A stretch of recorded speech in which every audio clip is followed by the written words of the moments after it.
All right. We have football tonight, folks. But you know what? We have a pressing matter that needs to be talked about right now, okay? Devante Adams wants out. Now, I did talk briefly about it in the last episode, but we have to go deep now that there's more information that has come out about this entire conundrum. Okay, we got to talk about what caused this, best teams, best situations, all those different types of things and more, as well as tonight's game, which is the Bucs and Falcons. Okay, Cowboys and the Steelers play Sunday night. Miami versus Cal, Georgia versus Auburn, and Colorado versus Kansas State. Okay, we're going to keep this episode as short, sweet, and to the point as best as we can. But if we go over, well, then guess what? Oh, well, okay. I am your host, okay? I am your chief, head of the table, chief, Bagrodamus. I am your chief, head of the table two times, folks, okay?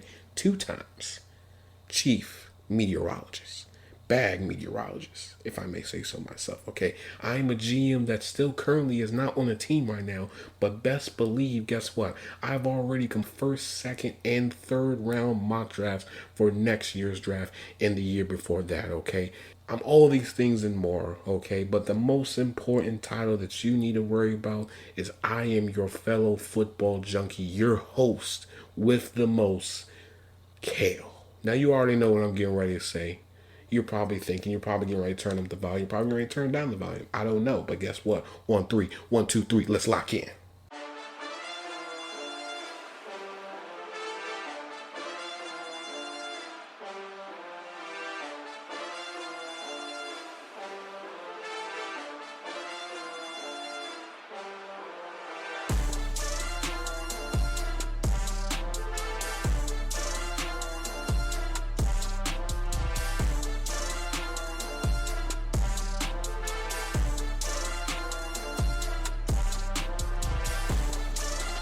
All right, folks, let's just get into the meat and potatoes of everything that is going on, because there is a lot that is going on right now in the league. Okay, so the biggest news that needs to be talked about is Oakland receiver Devante Adams has officially requested a trade. He wants out of Las Vegas. I keep on saying Oakland. That shows you how old I am.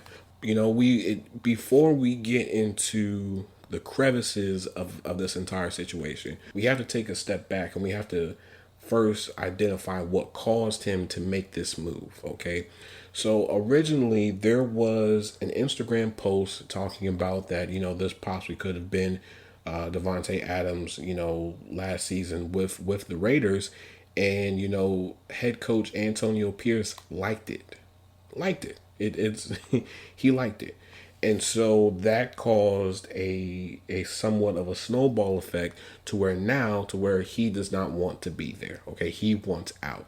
Now, when we look at this, this is the Raiders once again being the Raiders, doing Raiders things. Okay, and this is somewhat of a conversation that I had with Mook yesterday. Basically, if you had feelings about Devante Adams and you felt like this towards him, like you just didn't rock with him no more, and you wanted to move on from him, then you should have just kept that behind closed doors, right? That should have been something that you talk about, at the dinner table or on your way home, from work or something like that. That's not something that you bring with you, into social media, because guess what? People are going to connect the dots. Okay, they're going to connect the dots. They're going to figure out if this is true or not, and they're going to figure out if that's really you. And that's really you, then guess what? Boom, you're caught red-handed. And but at the same time, this is a very picky situation, because who is really going to be willing to go after Devante Adams money wise? Because when we look at this is the last year of his deal that he has fully guaranteed money. And we all know that the next 2 years, okay, according to Spot Rack, shout out to Spot Rack, no one's going to be willing to keep him on the team where next year's base salary is going to be both 35 million. No one's not going to want to do that. No one. And so when we look at this, it is somewhat of a bad contract. It's a bad contract to take on, because the only way that you can justify it is you would have to give him an extension.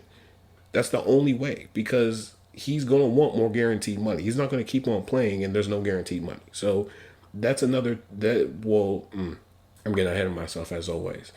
But, just that's the first thing that you have to worry about. The next thing is you have to figure out, how long does he want to play for? Because at some point there's going to be a decline. It's for any player. I don't care if you are an all pro, first ballot Hall of Famer, all those different types of things, all different types of credentials. Everyone hits the point where you start to decline. And you don't want to put the cart before the horse, and then you're basically, you done gave him a 2 year $60 million extension, and then he only plays for 1 year, then he retires. You don't want that. You don't. So again, it's a very nasty situation altogether. But if we can be real here, the Raiders once again, and I'll continue to say this, and I've been saying it multiple times, they continue to shoot themselves in the foot. Continue. Here you have a team who has allowed their best players to walk. Okay, from Josh Jacobs, they let him walk. They cut Hunter Renfrow. Now Devante Adams wants out. It's only a matter of time before Max Crosby wants out as well, right? Because the team, it's not, and this sort of goes into what I said yesterday about quarterbacks and organizations and whatnot. The Raiders have been a dysfunctional organization for over 20 some years now. I'm 29 years old. And as far as I can remember, they have been a dysfunctional organization. The last time they really weren't as dysfunctional as they are now was when Al Davis, God rest his soul, was still alive.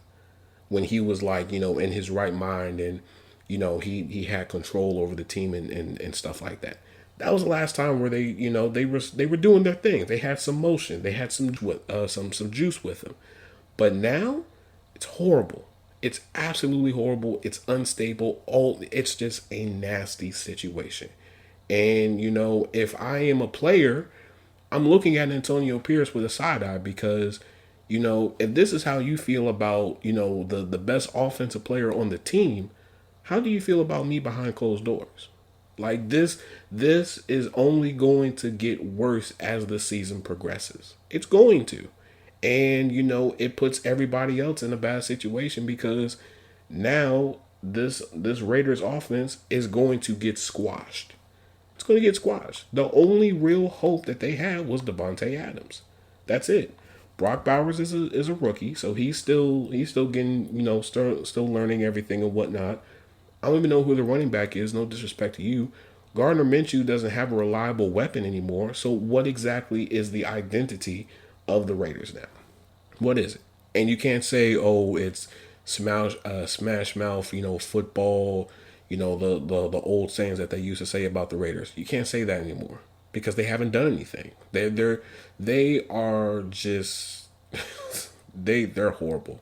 This is a horrible organization. If I'm Christian Wilkins, I'm probably regretting the decision I made of signing with the Raiders, because you went from a semi good situation with the Dolphins to a just flat out toxic situation with the Raiders. But I digress. But moving forward, there have been some rumblings of certain teams that he would go for, and some of the teams included, I think, the 49ers, the Cowboys, the Jets, the Steelers, the Bills.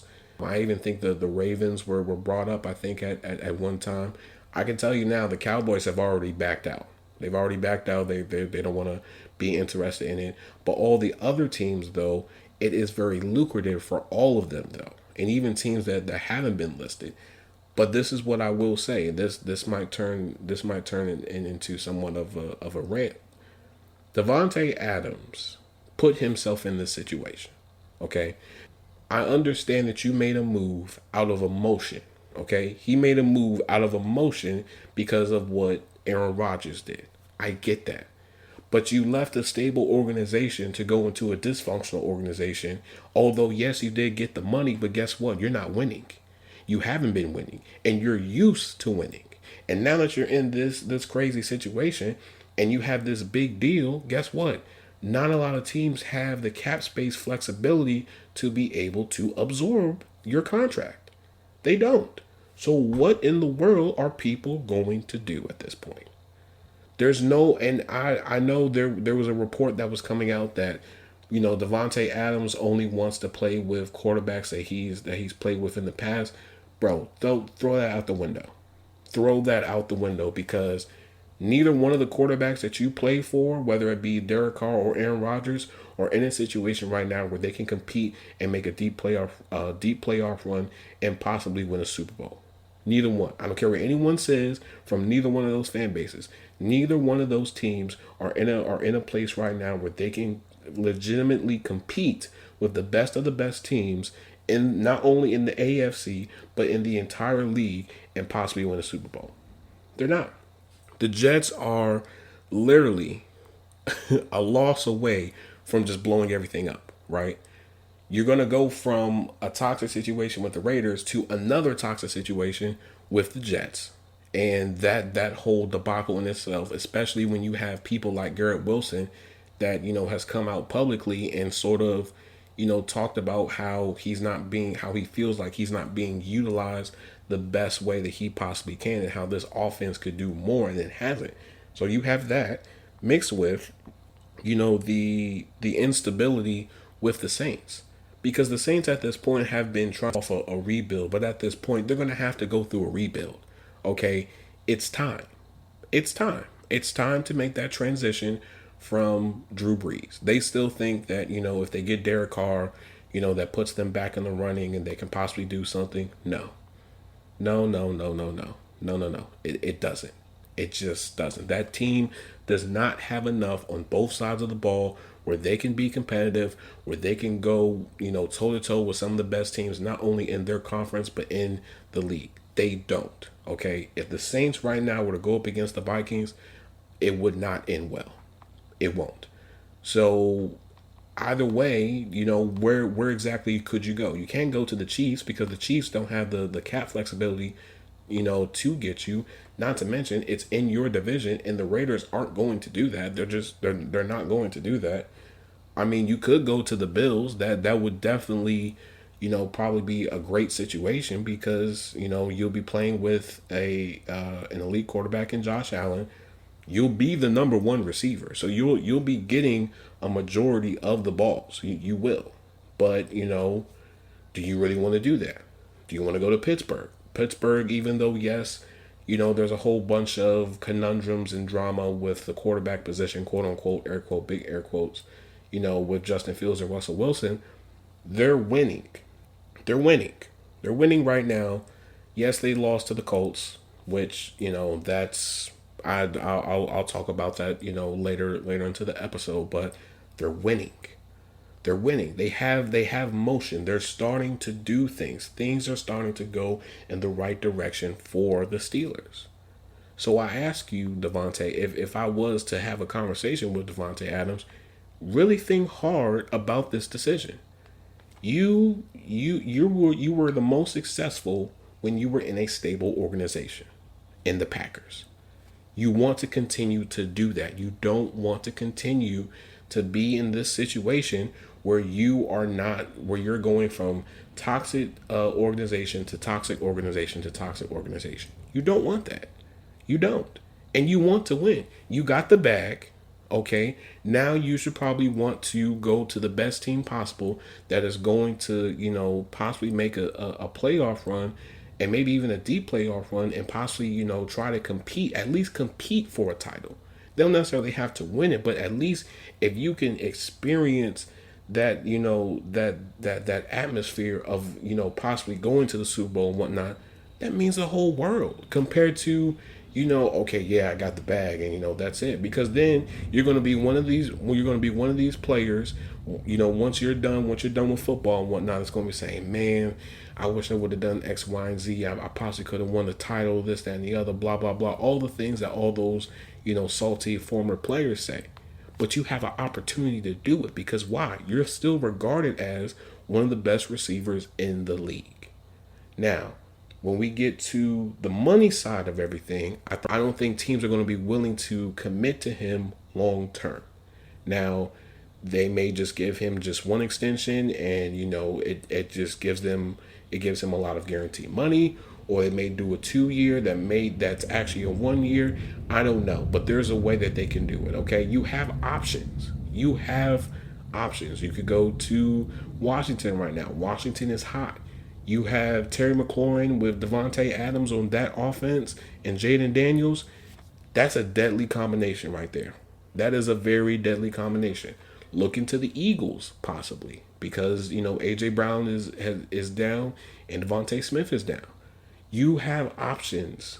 Devontae Adams. You have options. But if you don't want to, if you don't make the right decision, guess what? No one is going to feel bad for you. No one. No one's going to feel bad for old Devontae Adams. You put yourself in this situation, get yourself out of this situation. You now have another chance, a second chance, and we're being real here, to rewrite the first wrong that you did, which was leave the Packers. Because now the Packers are in a great space. They are. And I don't even think the Packers would entertain trying to get you back at this point. I just don't. But who am I? Now, on to tonight's game, Thursday night's game. Now, it's a game that, probably not everybody's going to watch, but, I'll probably watch it just because I like football and I'm a football junkie and all that other stuff. Now, Falcons and Buccaneers. Now, this is a division rival game, if I'm not mistaken. Should be a pretty good game. Should be a pretty intense game. Now, I will say this, Buccaneers are coming off of a really good win from the Eagles. They clipped their wings. The Falcons they're starting to get some motion. They're starting to get into the swing of things. So I just jotted down a few notes from NFL Pro that definitely caught my eye, and just to go over into this preview. So according to NFL Pro, shout out to them, Chris Godwin is tied second in receptions at 17, receiving yards at 228, and tied for the most touchdowns, 2 of them, in the slot. Now, when we look at this, Chris Godwin is definitely one of the best slot receivers in the league right now. He's definitely been doing his thing. That Buccaneers offense has definitely been balling out, since they've re-signed Baker Mayfield. So, I think it's going to be a really good matchup. I do. With the Falcons, secondary, I do believe this is going to be good. I don't think it's going to be this, high scoring game. I think it's going to be low scoring, probably within the 20s, maybe like, mid to high 20s. And I just don't think it's going to be this, dynamic Thursday night game. Now, in the last 3 of the 4 games, Kirk Cousins has thrown for less than 2 touchdowns. Okay, so we all know Kirk Cousins is going to do Kirk Cousins things. Now the question is, is it going to be somewhat of a race of who can put up the most points on the board, or who is going to, or basically, who's going to have the ball last? I think that's what it's really going to come down to, because Kirk Cousins showed in the Eagles game, that he's still that guy. So, let's see what happens when his first, divisional game against, the Buccaneers, because the Buccaneers defense low key has been doing their thing. Okay. Anytime you can, do what they did to the Eagles, hey, that puts you on the map. Okay. Now, on 25 pass rushes this season, right? Devante David has generated 9, which is the most for any off-ball linebacker.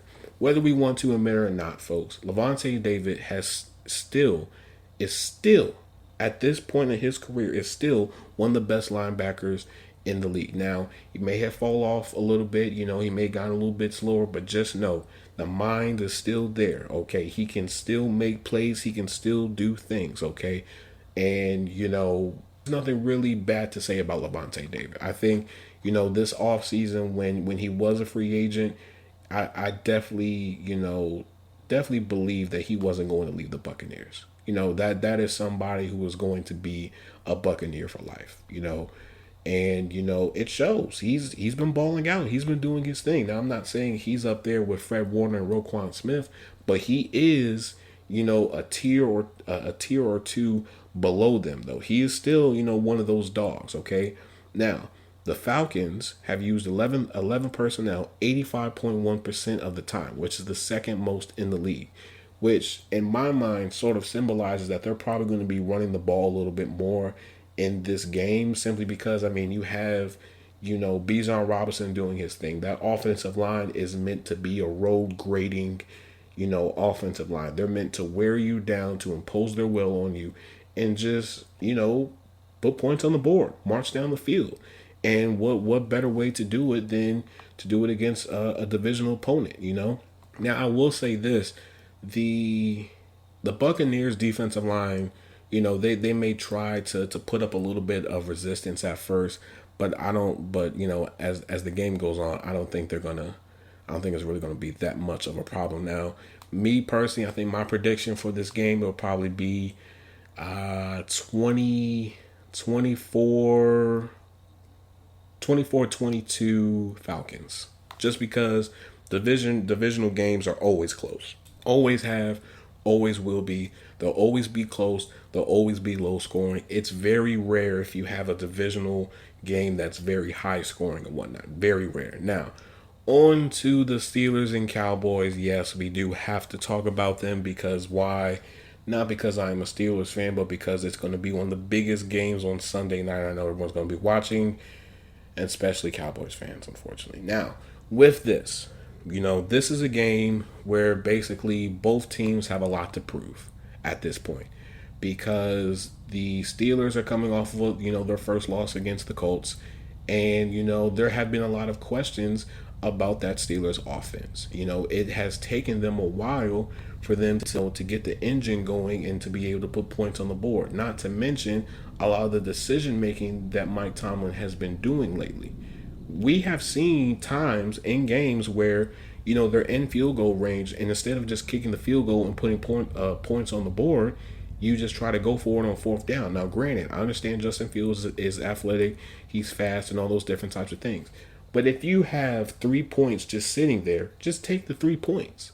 Take the 3 points instead of trying to take the risk of trying to convert the fourth down. Because if you don't convert the fourth down, that puts you at a disadvantage. It does. And, I understand, the vision for the team is, this smash mouth, punch you in the mouth type of, offense that's just, running it down your throat. I get all of that, but so far it hasn't really worked the best. The Steelers offense has to put points on the board. That is where we still are at this point, in this cycle of the NFL. You still have to put points on the board. You can't wait to do it until the second half. You have to start. The Colts came out guns blazing in the first half of the game. And then once Anthony Richardson went down, Joe Flacco did Joe Flacco things. And he showed that why. He's still that guy. He's Joe Flacco, and Mook will agree with me with this, is a Raven for life. No matter what other jersey he puts on, if he goes up against the Steelers, guess what? Joe Flacco is going to do Joe Flacco things. And that's exactly what he did. That's exactly what he did. The defense has to get better. Patrick Queen has to get better. Joey Porter Jr. has to get better, okay? Now, as far as TJ Watt, being silent in the Colts game, I already know he's going to rebound. That's just who TJ Watt is. It's very rare where he has a very quiet game. He doesn't do anything, okay? Now, these are just, some notes as well that I've sort of jotted down as well for this upcoming game. So the Cowboys have allowed the fourth most rushing yards in the league, which is 444 rushing yards. Now, this is what I will say. With them not having both D-Law and Micah Parsons, the Steelers better run. Run it. Run it as much as you want. Run it till you can't run it no more because that defensive line is weak. You guys have the advantage. Just do it. Just do it. You have Najee Harris, who hopefully he's healthy enough to play. Cordell Patterson, I don't think he probably will be playing, but they did moved. I forgot his name. I literally just thought of him. I just forgot it. But they moved up some players and whatnot. So I do expect the Steelers to definitely run the ball heavy, very heavy into this game, simply because the Cowboys have been horrible when it comes to stopping the run, and everyone knows that. And, what better way to impose your will than to just keep running the ball on a team that's given up the fourth most rushing yards in the league. Now, Cam Hayward has generated the ninth highest pressure rate for D tackles at 13.3%. This is what I would say because I don't think I've had a chance to say it. I was wrong. I was wrong. Yes, your former GM, who currently is not on the team right now, was wrong. And the reason why I say that is because originally when, Cameron Hayward was looking for a deal, I was thinking, he's looking for one, big payout or something like that. But, when we got the details of the deal, it was manageable. It was manageable. It was very manageable. And, he's been doing his thing. He's been balling out. He's been stuffing the run. He looks like the Cam Hayward of old. So maybe he just needed, to get healthy and whatnot. And, he's playing with a purpose. He's playing with a purpose. And it shows. So, I would be the first of many to say that I was wrong about Cam. I was definitely wrong. Now, more junky nuggets. When dropping back, Dak Prescott has used play action at 18.6%. Okay. And another junky nugget for this game is Justin Fields has thrown outside the numbers at 53.2%, completing 42 out of 58 passes for 449 yards and 1 touchdown. Now, when we look at this, Justin Fields, is continuing on this journey of proving himself to be a starting caliber quarterback. Okay, because it feels like they're trying to give Russell Wilson a chance to try to at least be the backup, but from the videos, from the practice footage that I've seen, he doesn't look like he can move. He doesn't look like he can do anything. And granted, I understand, that this was a very preventable injury. I don't understand why they would have him to move a sled up a hill. That was, definitely a dumb thing to do, because I know for daggone sure they wouldn't have, asked Ben to do it, but that's another story for another day. But, Russell Wilson he does not look good. He does not. He doesn't look like he's able to do play action, roll out. He doesn't look like he can do anything. He looks like if you put him on the field, if a defender tackles him one good time, he's done. That's how Russell Wilson looks like. So, hopefully the Steelers come out of this game, guns blazing. I'm not saying they have to put up 30, 40, 50, 60 points. I'm not saying that. But you have to put points on the board, okay? You cannot give this Cowboys offense or defense a chance to get a rhythm. You cannot. Stop the run, put pressure on Dak Prescott, be physical, play ball. That's it. That's all you have to do. You do that and we win the game, right? Now, moving on to college football, because we know we all love college football, okay? Miami versus Cal. Yes, Miami versus Cal. So this is the first matchup since 08. 08. I don't even know how old I was in 08. 8, 9, 10? I don't know. Don't even matter. Forget about it. Cam Ward is coming off of a 38-34 victory over Virginia Tech, okay? He was 24 for 38, 343 yards, a 63.2 completion percentage, and averaged 9 yards per pass attempt, 4 touchdowns, two picks, and a QBR of 89.4. Now, I know this was another play. I know there was another player that I was forgetting. Cam Ward. Cam Ward has definitely been doing his thing. Cam Ward has definitely caught my attention, and I'm probably going to be starting to look at more footage of Cam Ward, because he's a really good quarterback. He's a really good quarterback. I thought, I did not know your talents, brother. I did not.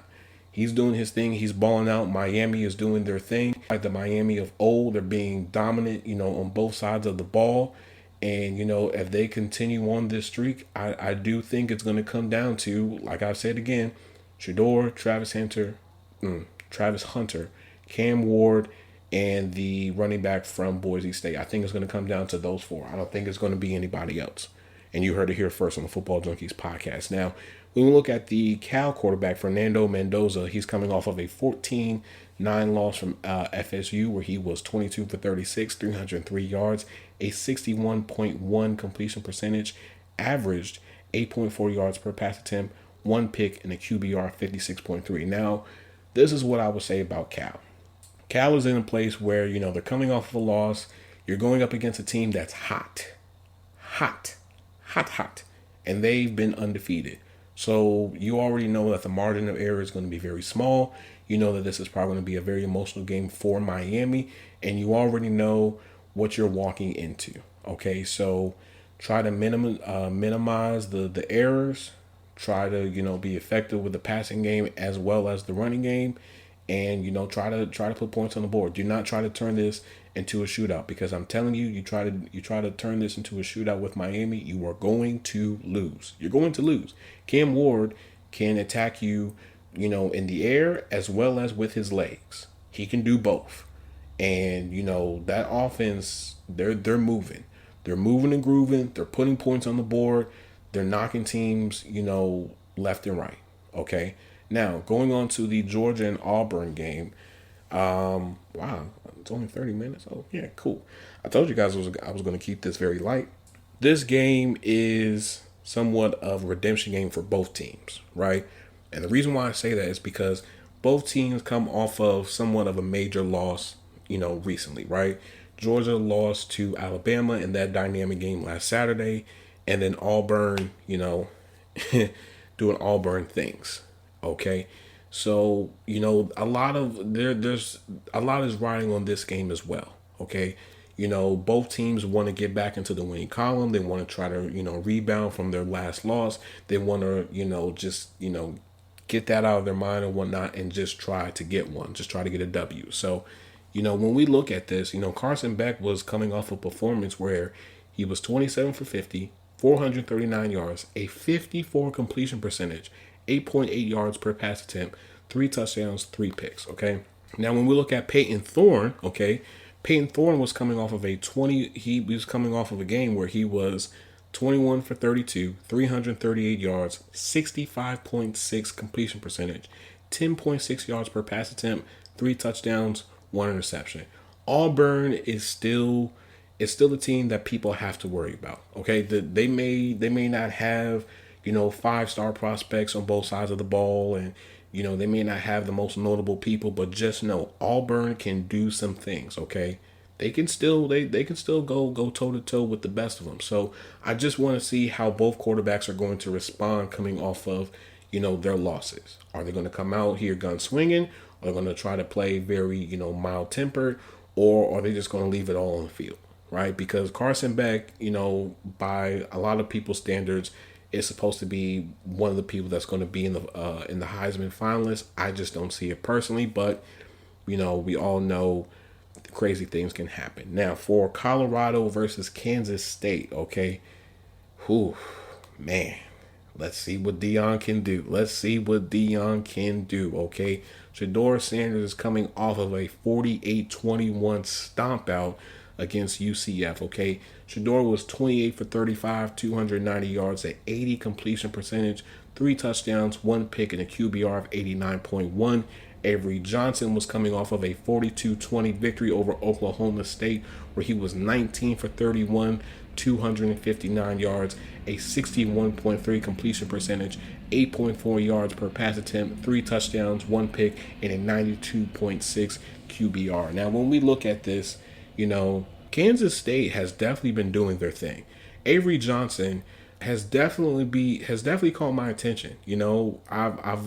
I've looked a little bit at some Kansas State games, and he's doing his thing. Now, I'm not saying he's a Heisman finalist, or he's gonna be a first round pick or anything like that, but he's been doing his thing. He's definitely been doing his thing. Kansas State, in the last few years, have definitely started to catch my attention. I don't know why, but it's just something about that offense. It's just like, it's not the best, it's not the worst, but they get it done.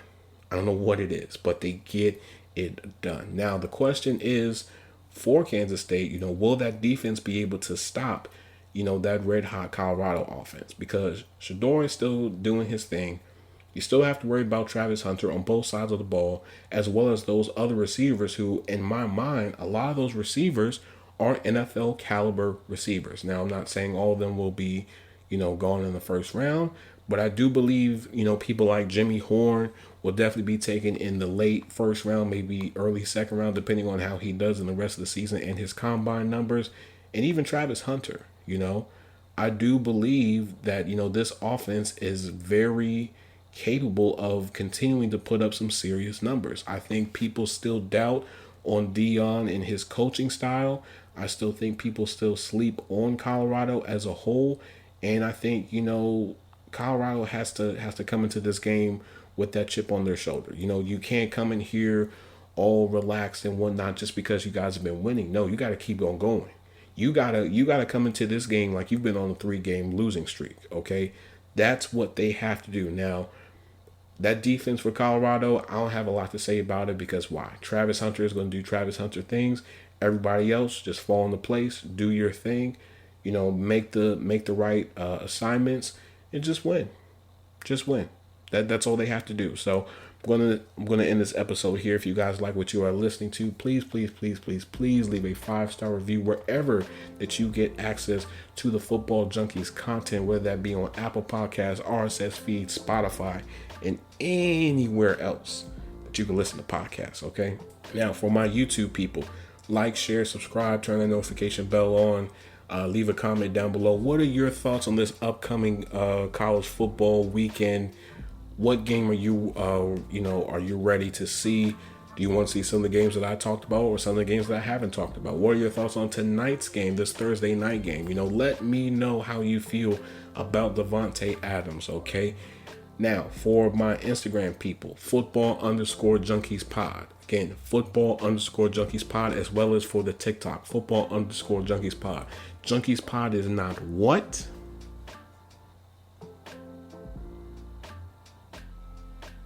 It is together, not spaced. Yes, folks, that's right. Together, not spaced. Now, as always, I hope I gave you guys the fix that you guys need. I love you guys. I appreciate you guys so much. We're going to have a lot to talk about with this whole Devante Adams debacle. The question is, will he get traded before the trade deadline or after, or within the next few weeks? Because remember, he is still out with the hamstring injury. That is a legitimate injury, and he's going to be out for another 1 to 2 weeks. So who knows what's going to happen? Hey, maybe, as I'm editing this, because it's happened before, it happened in the summer. Whenever I start editing, news breaks. So who knows? Stay tuned. I will once some news break, I will let you know. We will talk about it and more. Peace and love. I appreciate you guys. I love you guys so much. Watch some football, man. Watch some football. Enjoy yourself. Peace and love. I'm out of here.